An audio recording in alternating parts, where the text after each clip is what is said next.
السلام عليكم ورحمة الله وبركاته. الحمد لله وحده والصلاة والسلام على من لا نبي بعده. আজকের আলোচ্য বিষয় হচ্ছে মান কাফারা মুসলিমান ফাকাদ কাফারা। যে ব্যক্তি কোনো মুসলিমকে কাফের বলে আখ্যায়িত করলো সে নিজেই কাফের হয়ে গেল। এটা প্রথম আলোচ্য বিষয়। আমরা ইসলামের জন্য কাজ করব, এক্ষেত্রে সতর্কতা অবলম্বন করব যে কোনো মুসলিমকে যেন আমরা কাফের না বলি, আর অপরদিকে কোনো কাফেরকেও আমরা যেন মুসলিম না বলি। কোনো কাফেরকে মুসলিম বলা যাবে না, আর কোনো মুসলিমকেও কাফের বলা যাবে না। এই দুইটা অংশের প্রথম অংশ আমি এখন আলোচনা পেশ করছি। আল্লাহ রাসূল সাল্লাল্লাহু আলাইহি ওয়াসাল্লাম মুসলিম শরীফের সহিহ হাদিসে বর্ণিত হয়েছে, তিনি বলেন মান কাফারা মুসলিমান ফাকাদ কাফারা। যে ব্যক্তি কোনো মুসলিমকে কাফের বলে আখ্যায়িত করলো, কোনো মুসলিমকে বলল যে তুমি কাফের বা হে কাফের এরকম ডাক দিল, কোন মুসলিমকে কাফের বলে আখ্যায়িত করলে সে নিজেই কাফের হয়ে যায়। রাসূল আকরাম সাল্লাল্লাহু আলাইহি ওয়াসাল্লাম আরো ইরশাদ করেছেন ইদা কাফফারার রাজুলু আখাহু ফাকাদ বাআ বিহা আহাদুহুমা।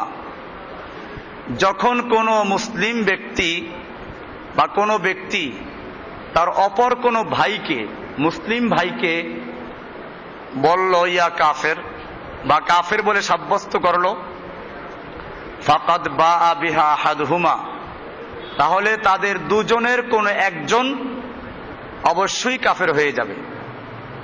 কোন মুসলিমকে যদি কেউ কাফের বলে আখ্যায়িত করে, তো তাহলে যাকে কাফের বলল সে যদি কাফের হওয়ার উপযুক্ত হয় তাহলে তো ঠিক আছে, আর যদি সে এই কাফের হওয়ার উপযুক্ত না হয় তাহলে কথাটা তার দিকে ফিরে আসবে যে বলল, অর্থাৎ যে বলল সে নিজে কাফের হয়ে যাবে। এ সম্পর্কে আরো একটা হাদিস রাসূল আকরাম সাল্লাল্লাহু আলাইহি ওয়াসাল্লাম ইরশাদ করেছেন আইয়ুমা ইমরিইন ক্বালা লি আখিহি ইয়া কাফির। যে কোনো ব্যক্তি তার অপর কোনো ভাইকে এই বলে সম্বোধন করলো ইয়া কাফির, ওই কাফের এরকম ডাকলো, ফাকাদ বাআ বিহা আহাদুহুমা, তাহলে অবশ্যই এই কথার সাব্যস্ত কোন একজনের উপর হবে। ইন কানা কামা ক্বালা, সে যাকে কাফের বলল সে যদি সত্যি এই কাফের হওয়ার উপযুক্ত হয়ে থাকে তো ভালো কথা, ওয়া ইল্লা রাজাআত আলাইহি, আর যদি তা না হয় তাহলে যে বলল তার দিকে ফিরে আসবে। ওয়া ক্বালা সাল্লাল্লাহু আলাইহি ওয়াসাল্লাম, এছাড়া রাসূল আকরাম সাল্লাল্লাহু আলাইহি ওয়াসাল্লাম আরো বলেছেন মান দাআ রাজুলান বিল কুফরি আও ক্বালা আদুউল্লাহি ওয়া লাইসা কাযালিকা ইল্লা হারা আলাইহি। যে ব্যক্তি কোনো ব্যক্তিকে কাফের বলে ডাকলো অথবা তাকে বলল যে সে আদুউল্লাহ, আল্লাহর দুশমন, কাউকে আল্লাহর দুশমন বলে ডাকলো, অথচ সে এরকম কাফেরও না আল্লাহর দুশমনও না, তাহলে ইল্লা হারা আলাইহি, যে বলল তার উপরে বিষয়টা ফিরে আসবে। ওয়ান আব্দুল্লাহ ইবনে ওমর রাদিয়াল্লাহু তাআলা আনহু قال قال رسول الله صلى الله عليه وسلم আইয়ুমা রাজুলিন মুসলিমিন আকফারা রাজুলান মুসলিমান। আব্দুল্লাহ বিন ওমর রাদিয়াল্লাহু তাআলা আনহু থেকে বর্ণিত, তিনি বলেন যে রাসূলুল্লাহ সাল্লাল্লাহু আলাইহি ওয়াসাল্লাম ইরশাদ করেছেন যে কোনো মুসলিম ব্যক্তি অপর কোনো মুসলিম ব্যক্তিকে কাফের বলে আখ্যায়িত করলো, ফাইন কানা কাফেরান, যদি সে বাস্তবে কাফের হয়ে থাকে তো ভালো কথা, তার উপর এটা বর্তাবে। ওয়া ইল্লা কানা হুয়াল কাফের, নতুবা যে কাফের বলল সে নিজেই কাফের বলে সাব্যস্ত হবে। বুখারী মুসলিম সহ হাদিসের বিভিন্ন কিতাবে আছে, আবু দাউদ শরীফে আছে। এমনি ভাবে ইবনে হিব্বানের আরেকটা হাদিস আছে, আমিন রিওয়ায়াত আবি সাঈদ আল খুদরি রাদিয়াল্লাহু তাআলা আনহু, আবু সাঈদ খুদরি রাদিয়াল্লাহু তাআলা আনহু থেকে বর্ণিত, তিনি বলেন قال رسول الله صلى الله عليه وسلم ما أكفر رجل رجلا إلا باء أحدهما بها। যখনই কোনো ব্যক্তি কোনো ব্যক্তিকে কাফের বলে আখ্যায়িত করে, তখন তাদের দুজনের কোনো একজন, যে বলল এবং যাকে বলা হলো, এই দুজনের কোনো একজন এর উপর এটা বর্তাবে। ইনকানা কাফেরান, যদি সে বাস্তবে কাফের হয়ে থাকে যাকে বলা হলো, তাহলে তো ঠিক আছে, তার উপরে গিয়ে পড়লো। আর যদি সেটা না হয়, ওয়াইল্লা কাফারা বিতাকফিরিহি, যদি যাকে বলা হলো সে বাস্তবে কাফের না হয়ে থাকে, তাহলে যে বলল সে নিজে এই তাকফির করার কারণে কাফের হয়ে গেল। এমনি ভাবে আরেকটা হাদিস, যেটা বাজ্জাজের হাদিস, আল্লাহ রাসূল সাল্লাল্লাহু আলাইহি ওয়াসাল্লাম বলছেন ইযা ক্বালা আর-রাজুলু লিআখিহি ইয়া কাফির ফাহুয়া কাকতলিহি। যখন কোনো ব্যক্তি তার অপর কোনো ভাইকে বলল ইয়া কাফের, হে কাফের, ফাহুয়া কাকতলিহি, সেই জন্য তাকে হত্যা করে ফেলল। তাহলে বোঝা গেল যে কোনো ব্যক্তিকে, কোনো মুসলিম ব্যক্তিকে কাফের বলা যাবে না। এখন কোন মুসলিম ব্যক্তিকে কাফের বলা হয় কেন? এটার চারটা কারণ থাকে। কোন ব্যক্তি যখন কোনো ব্যক্তিকে কাফের বলে ডাক দেয় বা কাফের বলে তাকফির করে, এর কয়টা কারণ হতে পারে? চারটা কারণ হতে পারে। আমরা এগুলো খুব খেয়াল করে শুনবো, যে আমরা দাওয়াতি কাজ করতে গিয়ে যেন এইসব ভুলগুলো না করি। এক নাম্বার হচ্ছে মুস্তাহিল্লুন মুকাজ্জিবুন লিহুকমিল্লাহি, যাকে তাকফির করা হলো, কাফের বলে আখ্যায়িত করা হলো। তাকফির মানে হচ্ছে কাউকে কাফের বলে ফাতোয়া দেওয়া, কাউকে কাফের বলে আখ্যায়িত করা, কাউকে কাফের বলে ঘোষণা করা। এটাকে আরবিতে বলে কি? তাকফির। আমাদের কিতাবুল আকায়েদে একটা চ্যাপ্টার আছে তাকফির, উসুলে তাকফির। তাকফির করা যায় কখন? তো কাফের আমরা কেন বলি? এক তো হচ্ছে মুস্তাহিল্লুন মুকাজ্জিবুন লিহুকমিল্লাহি, আল্লাহর কোন হুকুমকে কোন ব্যক্তি যদি কি করে, আল্লাহর বিধানকে মিথ্যা সাব্যস্ত করে, আল্লাহর কোন বিধানকে যদি কেউ হালাল মনে করে, তাহলে সে কাফের হয়ে যায়।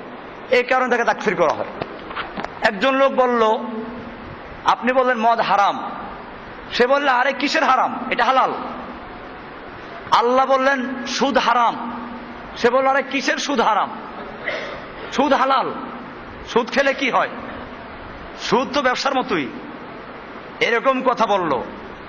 এরকম যদি কোনো ব্যক্তি, দেখুন আমরা যে কথা বলছি ভালো করে বুঝতে হবে, আমি এটা বলি নাই সুদ খাইলো সে কাফের হয়ে গেল। কি বললাম? আল্লাহ তাআলা সুদকে হারাম করেছেন, এই সুদটাকে যে হালাল বিশ্বাস করলো সে কি হয়ে গেল? আল্লাহ নামাজকে হালাল করেছেন, ফরজ করেছেন। যে ব্যক্তি বলল নামাজ না পড়লে কি হয়, কে ফরজ করেছে? এরকম আল্লাহর বিধানকে যে মিথ্যা সাব্যস্ত করলো সে কি? এক নাম্বার। দুই নাম্বার হচ্ছে ওয়াহাজিউন লাইবুন, উপহাস করে মজাক করে কোনো ব্যক্তি আল্লাহর বিধানকে তুচ্ছ তাচ্ছিল্য করলো, কৌতুক করে, তাহলে সেও কাফের হয়ে যায়। আর একটা হচ্ছে মুতাআব্বিলুন মুখতিউন, কোরআনে হাদিসের কোন আয়াতকে বা কোন হাদিসকে তাবিল করে ভুল ব্যাখ্যা করে সে গোমরাহ হয়েছে। এরকম কোন গোমরাহি এমন পর্যায়ে চলে গেল যাতে কাফের হয়ে যায়, এরকম ব্যক্তিকে কাফের বলল। আর একটা হচ্ছে মুজতাহিদুন মুখতিউন, ইজতিহাদকারী, ভুল করেছে ইজতিহাদ করে। যেমন ফোকাহায়ে কেরামরা ইস্তেহাদ করেছেন, আমরা এই বিষয়টা নিয়ে আসব। তাহলে এই চারটা কারণে মানুষকে তাকফির করে। আমরা দেখব এই চারটার কোন কোন কারণে কাউকে কাফের বলা যাবে, কাকে বলা যাবে না। প্রথম বিষয় যেটা, যে ব্যক্তি আল্লাহর কোন বিধানকে মিথ্যা সাব্যস্ত করে, আল্লাহর কোন বিধানকে হালালকে হারাম, হারামকে হালাল বিশ্বাস করে, এই ব্যক্তিকে তাকফির করা হয়। এটা স্পষ্ট যে সে কাফের, এটা স্পষ্ট যে সে কাফের। আল্লাহর কোন বিধানকে যদি কোন ব্যক্তি অমান্য করে এবং সে আল্লাহর হারামকে হালাল আর আল্লাহর হালালকে হারাম বিশ্বাস করে, মুস্তাহিল আল মুকাজ্জিব লিহুকমিল্লাহ, আল্লাহর বিধানকে যে মিথ্যা সাব্যস্ত করে, সে ব্যক্তিকে যে তাকফির করা হয়, এতে কোনো দোষ নাই, নিশ্চয় সে ব্যক্তি কি কাফের। এরপরে 2 নাম্বার হচ্ছে, যাকে মুসলিমরা তাকফির করে আল্লাহর কোন বিধানকে উপহাস করার কারণে, তুচ্ছ তাচ্ছিল্য করার কারণে, আল্লাহর কোন বিধানকে কৌতুক করার কারণে, এ সম্পর্কেও এটা বাস্তব যে সে কাফের। কোরআনুল কারীম আল্লাহ তাআলা বলছেন, কুল আবিল্লাহি ওয়া আয়াতিহি ওয়া রাসূলিহি কুনতুম তাস্তাহজিউন, হে নবী আপনি বলুন, তোমরা আল্লাহর সঙ্গে, আল্লাহর রাসূলের সঙ্গে, আল্লাহর আয়াতের সঙ্গে উপহাস করছো, মজাক করছো। লা তা'তাযিরু ক্বাদ কাফারতুম বাদা ঈমানিকুম, তোমরা কোনো ওযর পেশ করো না, তোমরা ঈমান আনার পরে কাফের হয়ে গেছো। কাফারতুম বাদা ঈমানিকুম, তোমরা ঈমান আনার পরে কি হয়ে গেছো? কাফের হয়ে গেছো। এটা নাজিল হয়েছিল মূলত আল্লাহর রাসূল সাল্লাল্লাহু আলাইহি সাল্লামের সঙ্গে একদল লোক যুদ্ধে গিয়েছিল। ফেরার সময় মদিনার কিছু মুনাফিকরা বলা বলি করতে লাগলো, আল্লাহর রাসূল সাল্লাল্লাহু আলাইহি সাল্লামকে নিয়ে, সাহাবীদেরকে নিয়ে উপহাস করলো। আমাদের এই যে কারি সাহেবরা, মা রাইনা মিসলাকুর রাইনা হাউলা আরগাবু বুতুনান ওয়ালা আকদাবু আলসুনান ওয়ালা আজবুন ইনদাল লিকা, এই লোকগুলোর মতো পেটুক আর এই লোকগুলোর মতো মিথ্যাবাদী আর এই লোকগুলোর মতো কাপুরুষ আর দেখি নাই। মিথ্যাবাদী বলতে তারা বোঝাচ্ছে আল্লাহ আল্লাহ রসুল যে কথাগুলো বলেন এগুলো কি কবে কি সত্য হবে, এটা তারা বলল। আল্লাহ তাআলা আল্লাহ রাসূল সাল্লাল্লাহু আলাইহি সাল্লামকে জানিয়ে দিলেন ওহীর মাধ্যমে। এই লোকগুলো এসে বলল, না আমরা তো আসলে এগুলো বাস্তবে বলি নাই, আমরা রাতের বেলায় উটের গতি বৃদ্ধির জন্য কৌতুক করছিলাম, বাস্তবে আমরা এগুলো বলি নাই।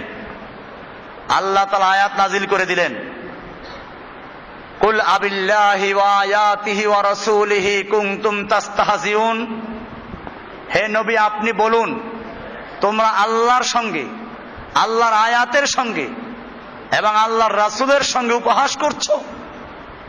লা তা'তাযিরু, না তোমরা খবরদার ওযর পেশ করো না। ক্বাদ কাফারতুম বাদা ঈমানিকুম, তোমরা তোমাদের ঈমান আনার পরে কাফের হয়ে গেছো। তাহলে এখানে কাফের হয়ে গেল কিসের কারণে? আজকেও যদি কোনো ব্যক্তি আল্লাহর বিধান নিয়ে তুচ্ছ তাচ্ছিল্য করে তাহলে সে মুসলমান না কাফের? তাকে তাকফির করা যাবে। দুইটা বিষয় পরিষ্কার হয়ে গেল। আল্লাহর বিধানকে যে মিথ্যা মনে করে, আল্লাহর হালালকে হারাম আর হারামকে হালাল বলে বিশ্বাস করে, সে ব্যক্তি কি? তাকে তাকফির করা যাবে।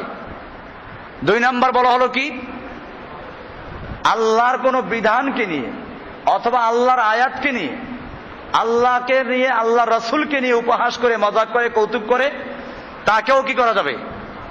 তাকফির করা যাবে, সে কাফের হয়ে যায়। দুইটা বিষয় ক্লিয়ার হয়ে গেল। 3 নাম্বার হচ্ছে আল মুতাআব্বিল আল মুখতি, কোরআন বা হাদিসের কোন আয়াত বা হাদিসকে ভুল ব্যাখ্যা করার কারণে সে কুফরের মধ্যে লিপ্ত হয়ে গেছে। কাল্লাযী ইউকাফিরু মুসলিমান আন শুবহাতিন আও তাবিলিন খাতিয়িন ফাহাযা রাগমা আন্নাহু আসিমুন লিআন্নাহু কাযা আন জাহলিন বিগাইরি ইলমিন ইল্লা আন্নাহু লা ইউকাফফারু লিউজুদি তাবিলিল মারজুহ। যে ব্যক্তি কোনো আয়াত বা হাদিসের ভুল ব্যাখ্যা করার কারণে সে কি করলো, আয়াত বা হাদিসের ভুল ব্যাখ্যা করার কারণে কুফরিতে লিপ্ত হলো, এই লোকটাকে তাকফির করা যাবে না। কি বললাম? একে তাকফির করা খুব ভালো করে আমাদের খেয়াল রাখতে হবে। আমরা অনেককে বেদাতি বলি, মুবতাদে বলি, কিন্তু কাফের বলতে আমরা সাবধান থাকি। কি জন্য? যদি কোনো আয়াতের ভুল ব্যাখ্যা করার কারণে, এবং ওই ব্যাখ্যা করার সুযোগ আছে, খুব খেয়াল, দুইটা শর্ত, ওই আয়াতের মধ্যে ওই ভুল ব্যাখ্যা করার কি আছে? সুযোগ আছে। যেমন মনে করেন একজন সাহাবী সে কোরআনের আয়াত পড়লো যে রমজানের রাতের বেলায় খেতে থাকো, পান করতে থাকো, অকুলু অশরাবু, তোমরা খাও পান করো, কতক্ষণ? হাত্তা ইয়াতাবায়্যানা লাকুমুল খাইতুল আবিয়াদু মিনাল খাইতিল আসওয়াদি মিনাল ফাজর, যতক্ষণ পর্যন্ত কালো সুতা আর সাদা সুতা স্পষ্ট না হয়ে যায়। লোকটা করলো কি, বালিশের নিচে দুইটা সুতা রাখলো, একটা কালো সুতা আর একটা সাদা সুতা। এটা রেখে ভোর রাত্রে খেতে লাগলো, আর বালিশের দিকে তাকায় যে ওই যে কালো সুতাটা আর সাদা সুতাটা দুইটা আলাদা দেখা যায় কিনা। দেখা যায় না, খেতে লাগলো। ফজরে আজান হয়ে গেল, তারপরও ওই সাদা আর কালো সুতা স্পষ্ট দেখা যায় না। উনি আল্লাহ রাসূল সাল্লাল্লাহু আলাইহি সাল্লামকে জিজ্ঞেস করলেন, ইয়া রাসূলুল্লাহ, কোরআনে তো আল্লাহ তাআলা বলেছেন তোমরা খেতে থাকো, পান করতে থাকো, যতক্ষণ পর্যন্ত সাদা সুতা আর কালো সুতা, সাদা সুতা হাত্তা ইয়াতাবায়্যানা লাকুমুল খাইতুল আবিয়াদু মিনাল খাইতিল আসওয়াদি মিনাল ফাজর, সাদা সুতা কালো সুতার থেকে আলাদা দেখা যায়, এটা না দেখা পর্যন্ত খেতে থাকো। আমি তো খেতে রইলাম, কিন্তু এত সূর্য উদয় হয়ে গেছে, তারপরেও তো এটা দেখা যায় নাই। আল্লাহর রাসূল সাল্লাল্লাহু আলাইহি ওয়াসাল্লাম হেসে বললেন, তোমার বালিশ তো মাশাআল্লাহ খুব বড়, যে একেবারে সুবহে সাদেক আর রাত্র তুমি বালিশের তলে ঢুকিয়ে দিয়েছো। এরপরে বললেন যে না, তোমার এইটা না, এখানে আসল উদ্দেশ্য হচ্ছে কালো সুতা বলতে সুবহে সাদেক এর আগে যে কালো, আর সাদা সুতা বলতে সুবহে সাদেক, ওই যে পূর্ব আকাশ সূর্যোদয়ের আগে যে পশ্চিমে সাদা হয়ে যায় পূর্ব আকাশ, ওটা হলো সাদা সুতা। এখানে কিন্তু লোকটা ভুল করেছে। আল্লাহ রাসূল সাল্লাল্লাহু আলাইহি ওয়াসাল্লাম এই ভুলের কারণটাকে কি করেন নাই? তিরস্কার করেন নাই, কাফেরও বলেন নাই। কারণ একটা আয়াতের সে ভুল ব্যাখ্যা করেছে, তাবিল করেছে। এটাকে বলে কি? তাবিল। তাবিল করা, আয়াতটাকে ব্যাখ্যা করা। আর ওই ব্যাখ্যা করার সুযোগ ওখানে ছিল, ব্যাখ্যা করার অবকাশ ছিল। তাহলে এক তো হলো ভুল ব্যাখ্যা করলো এবং সে ভুল ওইখানে বুঝার কি ছিল? অবকাশ ছিল। আল্লাহর রাসূল ব্যাখ্যাও দেন নাই। সেই কারণে যদি কোনো ব্যক্তি ভুল ব্যাখ্যা করে কি হয়, কোনো বিভ্রান্তির মধ্যে পড়ে যায়, কুফরির মধ্যে পড়ে যায়, তাহলে তাকে কাফের বলা যাবে না। আপনি এখন প্রশ্ন করবেন যে ওই যে ওয়াবুদ রাব্বাকা হাত্তা ইয়াতিয়াকাল ইয়াকিন, যেটা জুমায় বললাম যে ফকিররা তাবিল করে, পীররা অনেক তাবিল করে, তুমি তোমার রবের ইবাদত করতে থাকো যতক্ষণ পর্যন্ত ইয়াকিন না আসে। তো তারাও তো তাবিল করেছে, ইয়াকিন মানে তারা বসে আকীদা, চূড়ান্ত বিশ্বাস। তাহলে তারা কেন গোমরা হয়ে যাবে, তারা কেন কাফের হয়ে যাবে? আমরা বলবো হ্যাঁ, তারা কাফের হতো না যদি আল্লাহর নবী এর কোনো ব্যাখ্যা না দিতেন। আল্লাহর নবীর পক্ষ থেকে যদি কোনো ব্যাখ্যা না দেওয়া থাকতো আর তারা আয়াতের ভুল বুঝতো, আমরা তাদেরকে তাকফির করতাম না, তাদেরকে বরং গোমরা বলতাম। কি বলতাম? গোমরা বলতাম, বিভ্রান্ত বলতাম।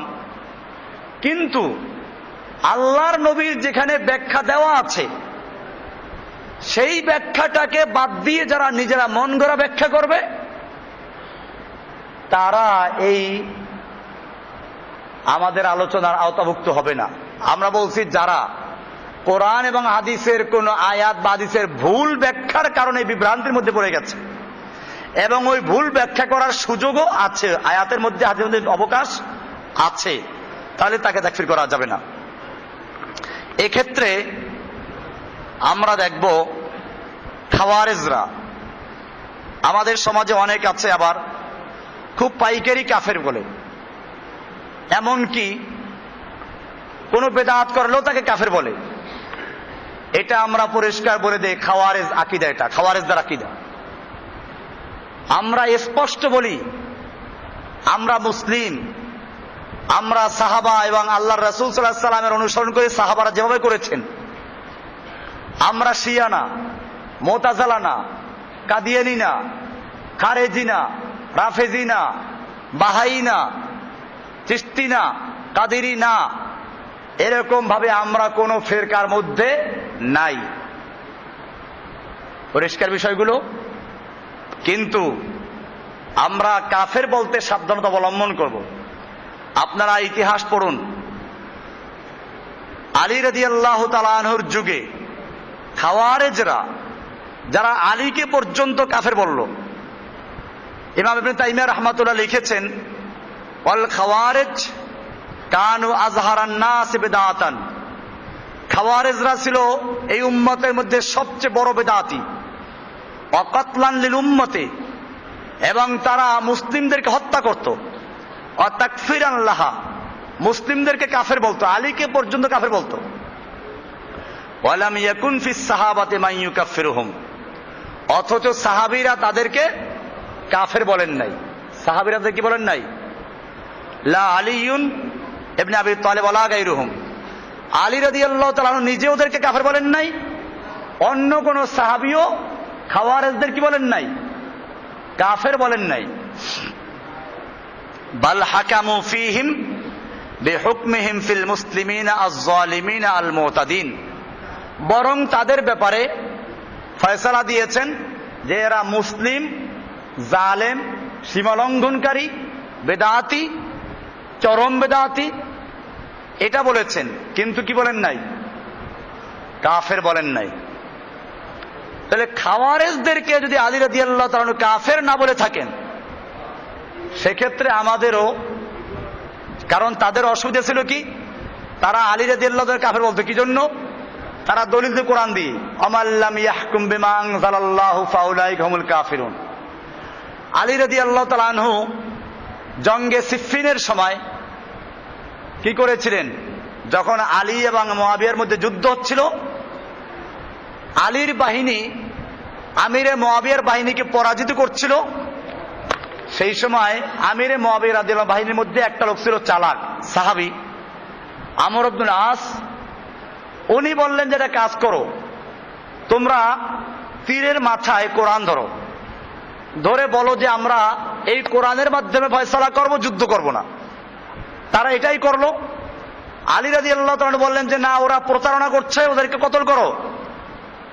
আলীর দলের মধ্যে একদল লোক ছিল, এরা বলল না, ওরা আমাদেরকে কোরআনের দিকে আহ্বান করছে, আর তুমি আমাদেরকে যুদ্ধের দিকে আহ্বান করছো। তুমি যদি যুদ্ধ বন্ধ না করো, তাহলে আমরা তোমার সাথে সেই আচরণ করব যা আমরা ওসমানের সঙ্গে করেছিলাম। তার মানে ওসমানকে যে হত্যা করেছিলাম, তোমাকে হত্যা করব।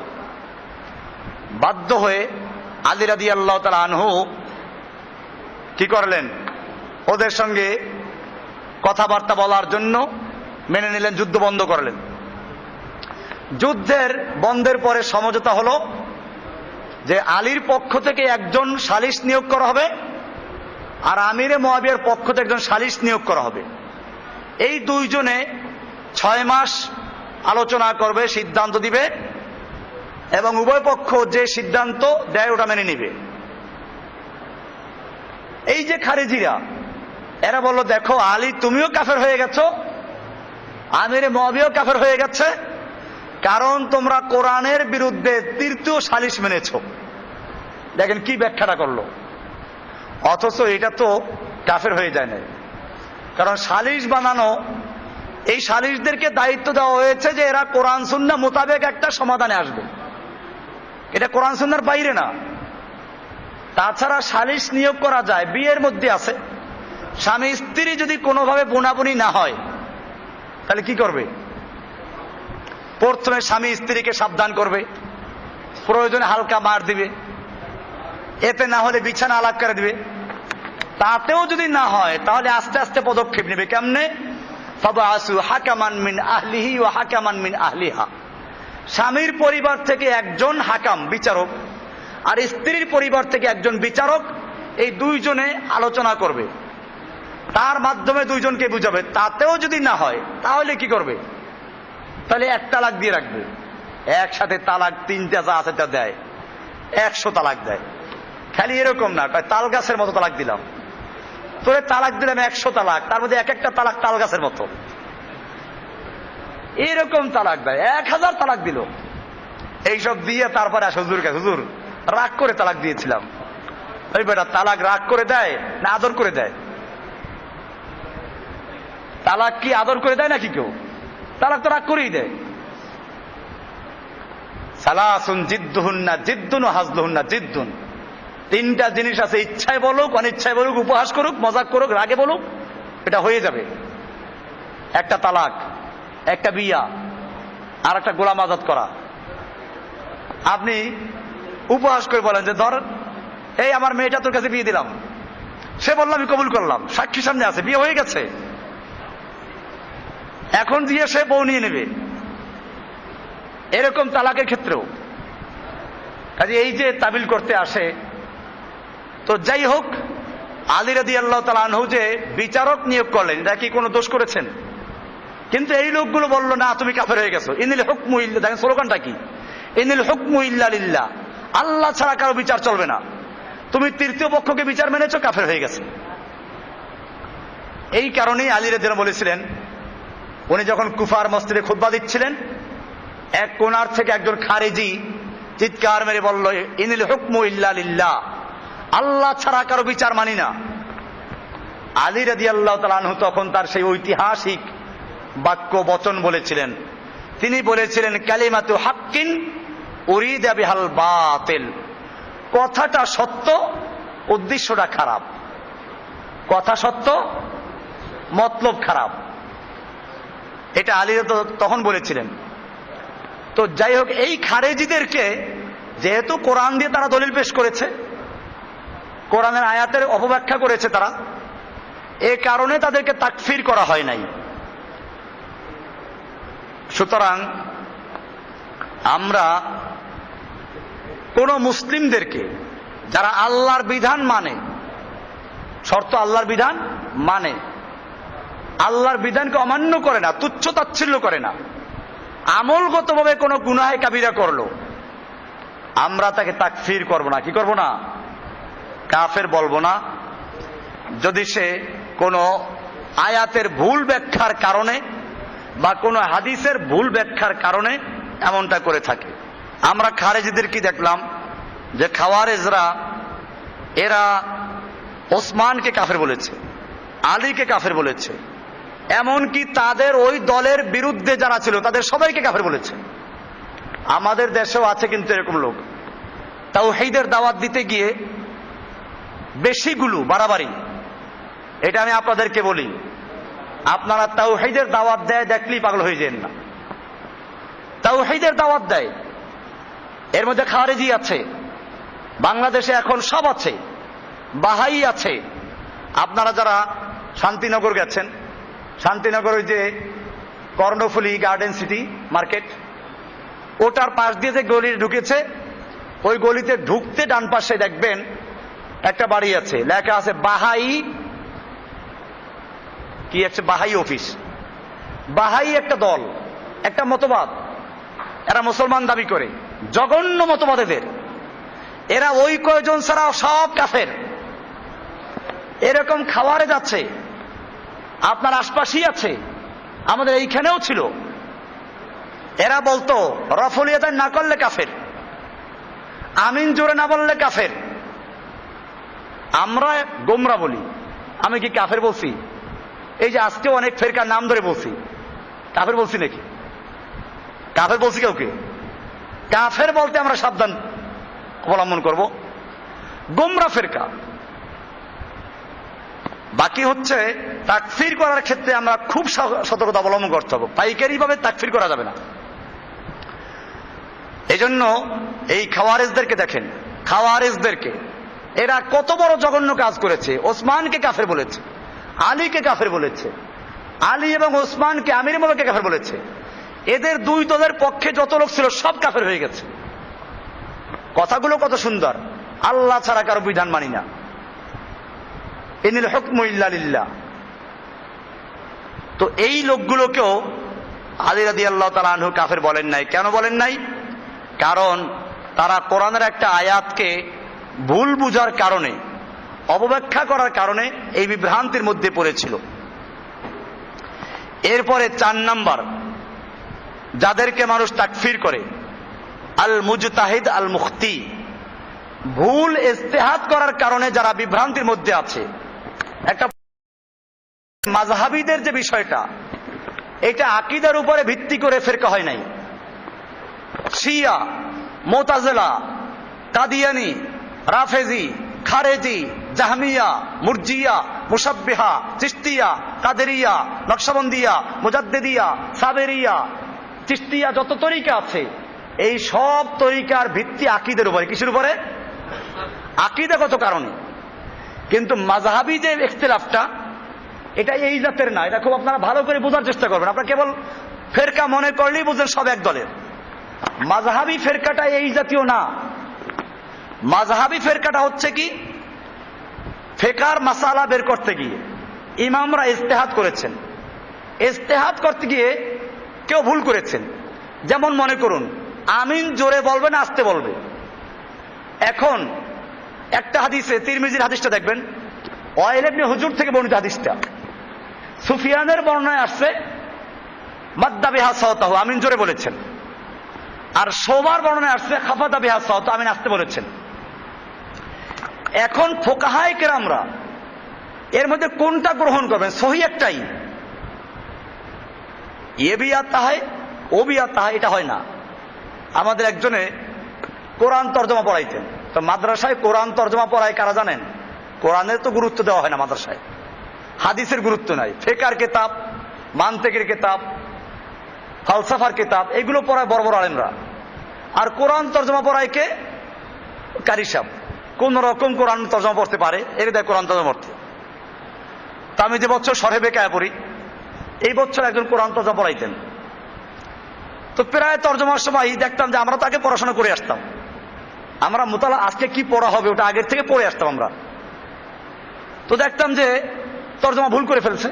তো বলতাম, হযরত এ তর্জমা গলত হয়, এটা গলত তর্জমা, ভুল তর্জমা, যে আসে তবে এই। তো উনি বলতেন যে চলো ই বিয়াতা হয়, মানে ওটাও ঠিক আছে এটাও আছে, ঠিক আছে এটাও ঠিক আছে। তো আমি এবার বলতাম যে নেই, ये भी नहीं, एक होगा, ये तो वही है, ये यही है, दोनों नहीं है। আপনি যদি বলছেন চলো এটাও ঠিক আছে ওটাও ঠিক আছে, এটা হবে না, ঠিক একটাই হবে, কোনটা হবে সেইটা বলেন। যখন ভালো করে ধরতাম তখন বলতেন যে আচ্ছা চলো ওইটাই তোমারটাই ঠিক আছে। তো যাই হোক, এরকম হতো। কেউ রাফুল ইয়াদাইন করা মুস্তাহাব বলেছেন, কেউ না বলা মুস্তাহাব বলেছেন। হাদিসে করার কথা আছে। এখন ওনারা কিছু দলিলের কারণে কেউ বলেছেন না রাফুল ইয়াদাইন শুধু তাকবীরে তাহরিমার সময় থাকবে আর থাকবে না। এইগুলো ইজতিহাদি মাসালা। এগুলো কি? এই যে ইজতিহাদ করে যদি কেউ ভুলও করে তাকে কাফের বলা যাবে? তাহলে যারা কাফের বলতেছে এটা পরিষ্কার খারিজ দিয়ে রাখা, কাজে রাখে যা। সুতরাং এই রাফুল ইয়াদাইন না করলে, আমিন জোরে না বললে কাফের হয়ে যায়। এই ফতুয়াগুলো আমাদের সমাজে যারা ছড়াচ্ছে এদের সঙ্গে আমার কোনো সম্পর্ক নাই, আমি পরিষ্কার করে দিচ্ছি। আমি এদেরকে বরং মনে করি এরা সবচেয়ে জঘন্য খাওয়ারেজ। আসলাফদের মধ্যে কোন ব্যক্তি, মাযহাবী ইখতিলাফ তো আজকে শুরু হয় নাই, এই মাযহাবী ইখতিলাফ শুরু হয়েছে আগের থেকে। কিন্তু কেউ কি কোন আলেম কি ফতোয়া দিয়েছেন যারা মাযহাব মানেন নাই? ইমাম ইবনে তাইমিয়া বলেন, ইবনুল কাইয়িম জাওজি বলেন, সালাফি আলেম যারা ছিল তারাও কি আবু হানিফাকে কাফের বলেছে? খুলেন মাজমুআতুল ফাতাওয়া, ইমাম ইবনে তাইমিয়ার কিতাব আমার বাসায় আছে, 20 খণ্ড কিতাব। এই কিতাবে বারবার আছে ক্বাল আল ইমাম আবু হানিফা রাহিমাহুল্লাহ। ইমাম আবু হানিফা রাহমাতুল্লাহ আলাইহি বলেছেন। ইমাম ইবনুল কাইয়িম জাওজির কিতাব ইলামুল মুওয়াক্কিঈন, সেখানে তিনি পরিষ্কার বারবার উল্লেখ করেছেন ইমাম আবু হানিফা রাহিমাহুল্লাহ ইমাম শাফি রাহিমাহুল্লাহ, ইমাম মালিক রাহিমাহুল্লাহ শ্রদ্ধার সঙ্গে উল্লেখ করেছেন। এই জন্য ইজতিহাদ করে যদি কেউ ভুল করে তাকে তাকফির করা যাবে না। এই কারণে আমি এটা বলেছি যে আকীদাগত সুফিদের যে তরিকার সাথে আমাদের ইখতিলাফ, সেটা আকীদাগত। পীরদের তরিকার ইখতিলাফটা ফিকহ ইখতিলাফ না, ওটা কি? আকীদার ইখতিলাফ।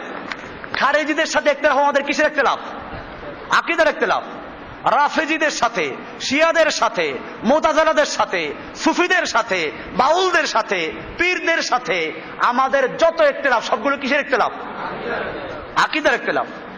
আর ফিকহি যে ইখতিলাফ, হানাফি, শাফি, মালিকি, হাম্বলি, এদের সঙ্গে যে আমার ইখতিলাফ, ইখতিলাফটা কি না? আকীদাগত বিষয় না, বরং তাদের সাথে ইখতিলাফটা কিসের? আপনাদেরকে পরিষ্কার জানিয়ে দিলাম, আপনারা আমার এই দাওয়াত সব জায়গায় ছড়াই দেবেন। এই খাওয়ারেজ গুলোকে যেখানে পাও সেখানে থেকে শায়েস্তা করা জরুরি। আমরা ইসলামের দাওয়াত দিতে গিয়ে না বাড়াবাড়ির মধ্যে যাব, না সারাসারির মধ্যে যাব। ফিকহি মাসলা নিয়ে আমরা কোনো সময় কাউকে তাকফির করতে যাব না। রফল ইয়াদান না করলে কাফের, আমিন জোরে না বললে কাফের। এই সালাফিদের মধ্যেও কিছু লোক আছে, আমি পরিষ্কার বলে দিই আজকে, এই বাংলাদেশে অনেক তাওহীদের দাওয়াত দেয়, বা সৌদি আরবে আছে, সৌদি আরব থেকে পড়াশোনা করে যারা এসেছে মদিনার থেকে, এরকম বড় বড় ইউনিভার্সিটি লেকচারার আছে, টেলিভিশনে ভাষণ দেয়, এরা তাওহীদের দাওয়াত দেয়। সেই তাওহীদ কোন পর্যন্ত জানেন? ওদের তাওহীদ মানে হলো কবর পূজা শিরিক, মাজার পূজা শিরিক, পীর পূজা শিরিক, এই পর্যন্ত শিরিক শেষ। যখন বলবেন যে যারা শাসকরা, মুসলিম দেশের শাসকরা যারা আল্লাহর আইন বাতিল করে, নিজেরা সার্বভৌম ক্ষমতা দাবি করে, আল্লাহর আইন পরিবর্তন করে, তারা কি কেন না দেশের আইন মানে ফরজ, দেশের আইন মানে বড় কি ফরজ। ওই বেটা দেশের আইন মানে ফরজ পাইছে কই? যারা আল্লাহর আইন বদলাইলো, আল্লাহর আইন বাতিল করলো, যে মুসলিম দেশের শাসকরা, তারা কি মুসলমান না কাফের? এরা উপহাস করে, এরা মুসলিমদেরকে হত্যা করে, যারা ইসলাম কায়েম করতে চায় তাদেরকে জেলে ঢুকিয়ে দেয়, এরা কাফেরদের হাতে মুসলমানদেরকে তুলে দেয়। এরপরেও এরা কি? এরা কাফেরদেরকে এনে নিজের দেশে বসায়। সৌদি আরবের সরকার কি করছে? জেদ্দায়, দাম্মামে, রিয়াদে, সব জায়গায় আমেরিকাকে বসাই দিয়েছে পাহারাদারি করার জন্য। তো যাদের সবচেয়ে ঘনিষ্ঠ বন্ধু কারা? কাফেররা, আমেরিকা, ইহুদি, খ্রিস্টানরা। এরকম এই দেশগুলোতে আছে, যতগুলো মুসলিম দেশ আছে সবগুলো শাসক কারা এখন? শাসকের আইন মানা ফরজ। কোন শাসক? বেটা যে শাসক কোরআন আর হাদিস দিয়ে দেশ চালায়, ওই শাসকের আইন মানা কি? ওই শাসকদের সম্পর্কে বলা হয়েছে তারা যখন পিঠে কোরআন মারে তারপরও তার বিরোধিতা করো না। আর যেই শাসকরা কোরআন এবং সুন্নাহ মোতাবেক দেশ পরিচালনা করে না, বরং কোরআনের আইন বাতিল করে, তারা তাদের দস্তুর, তাদের সংবিধানে পরিষ্কার লেখা আছে যে তাহলে এই যে যারা আল্লাহর আইনকে বাতিল করে দিল, আল্লাহর আইনকে মিটাইয়ে দিল, এবং তাদের সংবিধানের সাথে সাংঘর্ষিক যেটা ওইখানে আল্লাহরটা বাতিল, সংবিধান ঠিক। এমনকি যদি সংবিধানের বিরুদ্ধে বলে তাহলে বলে রাষ্ট্রদ্রোহী। ওই বেটা, তোর সংবিধানের বিরুদ্ধে কথা বললে যদি রাষ্ট্রদ্রোহী হয়, আল্লাহর দেওয়া সংবিধানের বিরুদ্ধে বললে তাকে কি বলবো আমরা? আল্লাহদ্রোহী। তাহলে যারা আল্লাহদ্রোহী হয়ে গেল, তুই তাদেরকে হেফাজত করার জন্য যারা আল্লাহর কথা বলে তাদেরকে বলি রাষ্ট্রদ্রোহী। এই লোকগুলো কত বড় গোমরা আমি জানি না। আল্লাহ তাআলা একদল লোক সম্পর্কে বলেছেন, মাসালুল্লাযীনা হুম্মিলুত তাওরাতা কামাসালিল হিমার, যাদেরকে তাওরাত দেওয়া হয়েছিল ওরা হেমারের মতো, গাধার মতো। হেমার মানে কি? গাধার পিঠে যদি কোরআন শরীফ আর হাদিস শরীফ সব মিলিয়ে বহন করা হয়, বিজ্ঞানের বই চাপাই দেওয়া হয়, গাধায় কোনো জ্ঞান অর্জন করতে পারবে? ওর পিঠে ওই আলুর বস্তা দেওয়া যে কথা, আর কোরআন হাদিস আর বিজ্ঞানের বইয়ের বস্তা দেওয়া কি? ঠিক এরকম ভাবে এই আলেমগুলোকে আল্লাহ তাআলা কোরআনের ইলম দিয়েছিলেন, হাদিসের ইলম দিয়েছিলেন, যে মানুষকে তারা তাওহীদের দাওয়াত দিবে, জিহাদের দাওয়াত দিবে, শিরকের বিরুদ্ধে দাওয়াত দিবে। এই লোকগুলো কি করলো? শাসকদেরকে বাঁচাবার জন্য দুনিয়ার শাসকদের পা চাটাই গোলামি করে তারা বলে যে শাসকদের আইন মানা ফরজ। অথচ শাসকরা রাস্তার মোড়ে মোড়ে মূর্তি বানাচ্ছে, এরপরে তাদের আইন মানা যদি ফরজ হয়, তাহলে শাসকরা আইন করে দিয়েছে 21শে ফেব্রুয়ারি মূর্তির সামনে নগ্ন পায়ে যেতে হবে, ফুল চড়াতে হবে, মূর্তির সামনে নীরবে 1 মিনিট দাঁড়াতে হবে, করো গিয়া ফরজ, শাসকের আইন। ওই আলেম সাহেবদেরকে আপনারা প্রশ্ন করবেন যে ভাইজান, আমরা কি তাহলে শাসকের আইন মানতে গিয়ে, দেশের আইন মানতে গিয়ে 21শে ফেব্রুয়ারি শহীদ মিনারে ফুল দিব না? মূর্তির সামনে গিয়ে আমরা নীরবে দাঁড়াবো না? আমরা কি ওখানে গিয়ে নগ্ন পায়ে হাঁটবো না? আমরা কি দেশের আইন মানতে গিয়ে 1লা বৈশাখ আমরা কি করবো, পান্তা ভাত খেতে যাবো না? মেয়েদের হাতে পান্তা ভাত খাবো না? আমরা কি দেশের আইন মানতে গিয়ে নেতা নেত্রীদের সাথে একসাথে বসবো না? জিজ্ঞেস করুন এদেরকে। আমরা কি দেশের আইন মানতে গিয়ে চোরের হাত কাটার বিধানটা কোরআন থেকে তুলে দিব না? আমরা কি দেশের আইন মানতে গিয়ে সুদ আল্লাহ হারাম করেছেন এই ফতোয়া কি বাতিল করে দিব না? আমরা কি দেশের আইন মানতে গিয়ে পতিতালয়ের যদি লাইসেন্স দেওয়া হয় তাহলে সেখানে জেনা ব্যভিচার হারাম হবে না এই ফতোয়া কি দিব না? দেশের আইন মানা ফরজ, শাসকদের মান্য করতে হবে। ওই বেটা কোরআনের আয়াত দিয়ে দলিল পেশ করে আতিউল্লাহ ওয়া আতিউর রাসূল ওয়া উলিল আমরি মিনকুম, ওখানে পরিষ্কার আছে তোমরা আল্লাহর আনুগত্য করো, আল্লাহর রাসূলের আনুগত্য করো, এবং তোমাদের মধ্যে উলিল আমর, এখানে আত্মীয় শব্দ নাই। তার মানে কোরআন হাদিসের আনুগত্যের মাধ্যমে, যারা আল্লাহ রাসূলের আনুগত্যের মাধ্যমে তোমাদেরকে দেশ চালায়, সেই উলুল আমরের আনুগত্য করো। আর যারা নিজেরা আল্লাহ এবং আল্লাহর রাসূলের আনুগত্য করে না, তারা উলুল আমর না, জেনে রাখো তারা হচ্ছে উলুল খামর। তারা কি? উলুল খামর।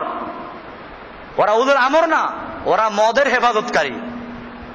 কাজেই খবরদার, এই সমস্ত আলেমদের ফতোয়ায় বিভ্রান্ত হবেন না। যে আলেমরা রফুল ইয়াদাইন না করলে কাফের বলে, যে আলেমরা আমিন জোরে না বললে কাফের বলে, যে আলেমরা বুকের উপর হাত না বাঁধলে কাফের বলে, অথচ মূর্তি তৈরি করলে কাফের হয় না, সুদ হালাল বৈধ করে দিলে কাফের হয় না, মূর্তির সামনে পূজা করলে কাফের হয় না, আল্লাহর আইনের পরিবর্তে আইন তৈরি করলে কাফের হয় না, মানুষের সার্বভৌমত্ব কায়েম করলে কাফের হয় না। কাফের হয় আমিন জোরে না বললে। এইরকম যারা তাওহীদের দাওয়াত দেয়, আমি সেই তাওহীদবাদী ভাইদেরকে বলছি, যদি বুঝে না এসে বুঝার চেষ্টা করো, তোমাদেরকে দাওয়াত দিচ্ছি পূর্ণাঙ্গ তাওহীদে চলে আসো। তোমার তাওহীদের মধ্যে মাথা নাই, কি নাই? মাথাবিহীন তাওহীদ। তাওহীদের দাওয়াত দাও, পুরো তাওহীদ। পৃথিবীর একটা রান্নাঘর থেকে শুরু করে বঙ্গভবন পর্যন্ত, সংসদ ভবন পর্যন্ত তাওহীদ চলবে। এক আল্লাহর বিধান, এক আল্লাহর হুকুম, রাষ্ট্রে চলবে, সমাজে চলবে, ব্যাংকে চলবে, আদালতে চলবে। এই তাওহীদের দাওয়াত দাও। নতুবা এমন তাওহীদের দাওয়াত দিও না যেই তাওহীদ ওই কবর পূজা, মাজার পূজা বন্ধ শেষ হয়ে যায়, আর এর উপরে যাইতে পারে না। ওইখানে তাগুতের আইন চললে সেখানে কোনো কথা নাই। আপনারা কোন তাওহীদের দাওয়াত দিবেন? বিষয়গুলিকে ক্লিয়ার হচ্ছে আমি কি বলতে চাচ্ছি? ভালো করে বোঝার চেষ্টা করবেন। তাওহীদের উপর আসবেন, পুরো আসবেন। আদা আদি তাওহীদের উপরে যারা আছে, সবচেয়ে বড় যে শিরিক, রাষ্ট্রীয় শিরিক, রাষ্ট্রীয় তাগুত, যারা সমস্ত ছোট ছোট শিরিকগুলো কি করে লালন করে, তাহলে সমস্ত তাগুতকে, সমস্ত শিরিককে লালন করে কে? রাষ্ট্রীয় শিরিক, রাষ্ট্রীয় তাগুত। এই রাষ্ট্রীয় তাগুতের ওনার কাছে শিরিক না, মুশরিক না, রাষ্ট্রীয় শিরিক শিরিক না। ওনাদের কাছে শিরিক হলো গরিবের শিরিক। আমি বলি এটা গরিবের শিরিক, পীর মুরিদির শিরিক, কবর মাজারের শিরিক, এগুলো গরিবদের শিরিক। আর ওই শিরিকটা কিসের শিরিক? ভিআইপি শিরিক। এই ভিআইপি শিরিকটা তাদের কাছে শিরিকই না। কারণ তাহলে যাদের থেকে টাকা পয়সা পায়, যাদের গুণগান গায়, তাদের বিরুদ্ধেও চলে যায়। তো সেই জন্য এখানে গিয়ে তারা কি করেন? এড়াইয়া যান। এই জন্য মনে রাখতে হবে, একজন মুমিন মানে তাকে পূর্ণভাবে ঘোষণা করতে হবে, আমি আল্লাহর দিন মানি, এছাড়া কাউকে মানি না। আল্লাহর হুকুম মানি, এছাড়া কারো হুকুম মানবো না। আশহাদু আল্লা ইলাহা ওয়া আশহাদু আন্না মুহাম্মাদান আবদুহু ওয়া রাসূলুহু। আল্লাহ সুবহানাহু ওয়া তাআলা আমাদের সকলকে বিষয়গুলোকে বুঝার এবং আমল করার তৌফিক দান করে, আমিন। আগামী সপ্তাহে ইনশাআল্লাহ একটা গুরুত্বপূর্ণ আলোচনা হবে, সেটা হচ্ছে মাল্লাম ইউকাফফিরিল কাফিরা আও শাক্কা ফি কুফরি ফাকাদ কাফারা। যে কাফেরকে কাফের বলে আখ্যায়িত করে না, অথবা কাফেরকে কাফের বলতে গিয়ে সন্দেহ পোষণ করে, সে নিজেও কাফের হয়ে গেল। এই আলোচনা আগামী সপ্তাহে হবে ইনশাআল্লাহ। এই জন্য আপনারা প্রস্তুতি নিয়ে আসবেন, কিছু খাওয়া দাওয়া করে আসবেন। আল্লাহ সুবহানাহু ওয়া তাআলা আমাদের সকলকে বিষয়গুলোকে বুঝার এবং আমল করার তৌফিক দান করে, আমিন। ওয়াসাল্লাল্লাহু তাআলা আলা নবিয়িনা মুহাম্মদ ওয়া আলা আলিহি ওয়া সাহবিহি আজমাইন সুবহানাল্লাহি ওয়া বিহামদিহি সুবহানাকাল্লাহুম্মা ওয়া বিহামদিকা আশহাদু আল্লা ইলাহা ইল্লা আনতা আস্তাগফিরুকা ওয়া আতুবু ইলাইক। আসসালামু আলাইকুম ওয়া রাহমাতুল্লাহি ওয়া বারাকাতুহু।